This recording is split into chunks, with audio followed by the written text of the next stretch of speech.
Hi everybody, welcome to Willie's American Guitars.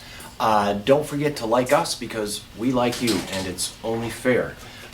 This just came in and man, it's hard to keep up with all the cool guitars that are coming in, but this is a 70s ES-335. I've been saying for years buy 70s Gibsons because they seem to be on the climb. You know, there is a lot of bad-mouthing about 70s Gibsons, and they don't hold up to the earlier ones. That's why the earlier ones, a 335 like from 59, is going to be $60,000 or more. But you can still afford to buy these. This one, by the way, normally would have a trapeze tailpiece.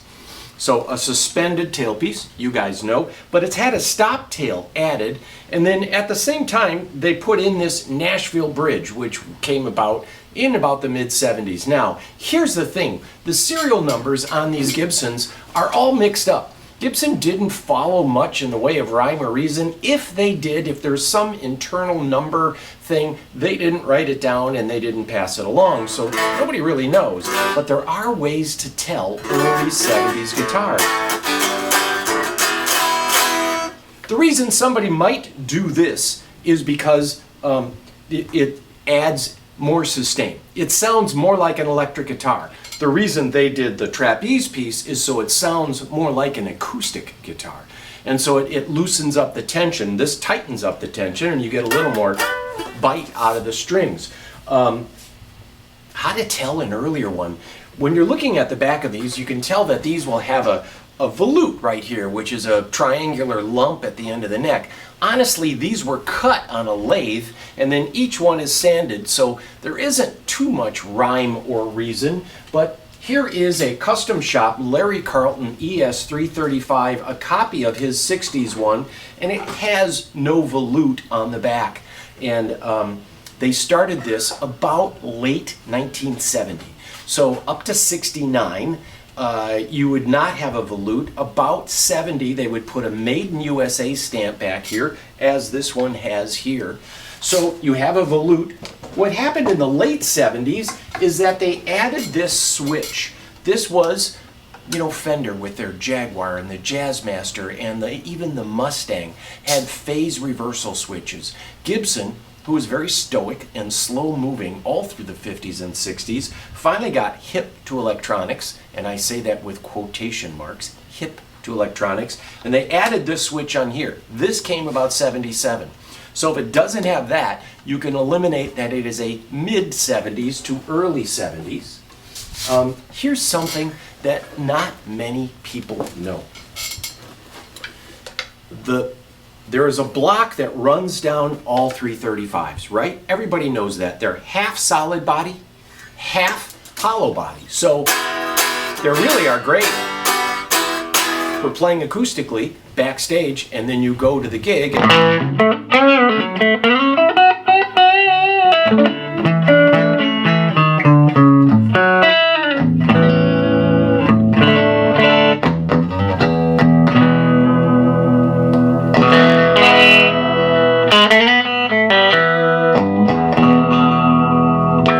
listen to that crispness. This guitar still has its patent sticker pickups, which I did through 1974. Patent sticker pickups were not patent applied for stickers. They got their patent number from the patent office, the humbucker. It bucked the hum. And when they did that, they put a patent number on a sticker. They're called patent sticker pickups. What you get is similar to a PAF, and that's that really crisp upper mid-range, really well defined. Later, they wanted to get higher output pickups, and they changed. And the guitars made from late 72, like December 72, to about 75 have a half block. So the block does not run the entire length of the guitar. The block stops at about the bridge pickup. So you could, planting this bridge made sense. You're actually drilling into the block. But these guitars from 73, 4, and 5, those 3 years virtually only have this on here too. After 75, they had a maple neck, not a mahogany neck. Did you get all that? So the ones that are made up till 1969 have no volute. The volute, this little bump back here in the neck, started late 1970. The 1970, 71, 72, they're full block. So that goes all the way through. What I remember, because I was selling Gibsons back then in the 70s, is that the reps would come in and say, now they're more acoustic because this gap right here wasn't done to save 10 cents of maple. It was done so they kind of had a little more of an acoustic sound to them. So this pickup is resting on the top, and so they're half ES-330, half 335. They're still really good for feedback. Here's the bridge pickup.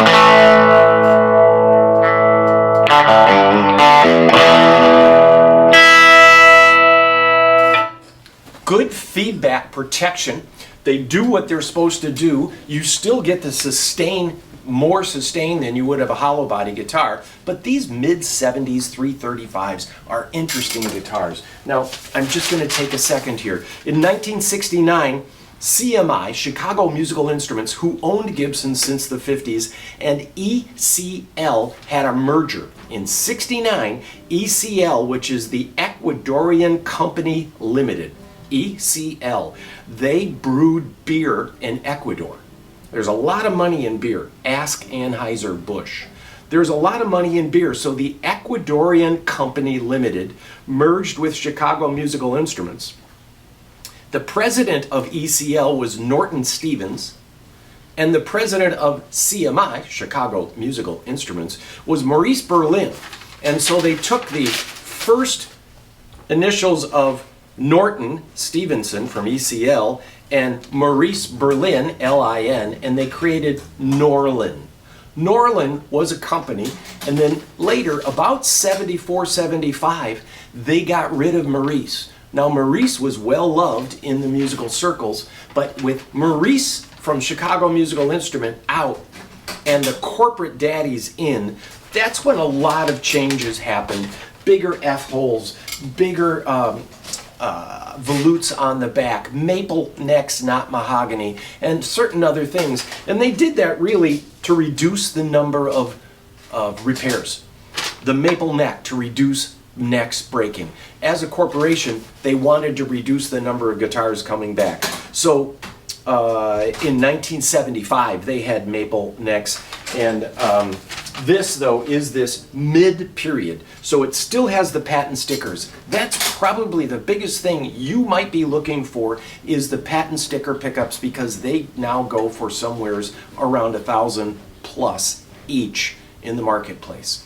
This has an added stoptail. It's otherwise unbroken. It's nice cherry red, that kind of watermelon color.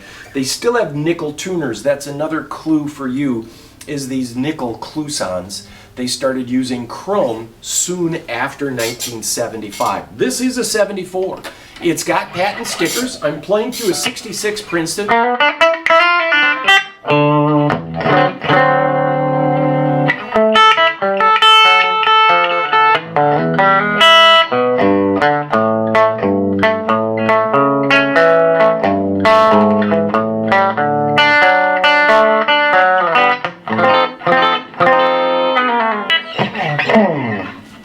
Really nice, crisp, well-defined, almost a Fender sound, hum-canceling, mahogany neck, big frets. These traditionally have a little slimmer neck than the earlier 60s ones, and but easy to read knobs, a well-designed guitar. This is kind of a cool find, and I'll say it again, buy 70s Gibsons, because they seem to be on the climb.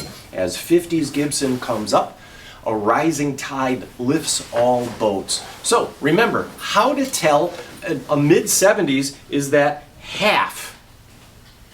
It's not an all the way through block, it's a half block that stops about the pickup.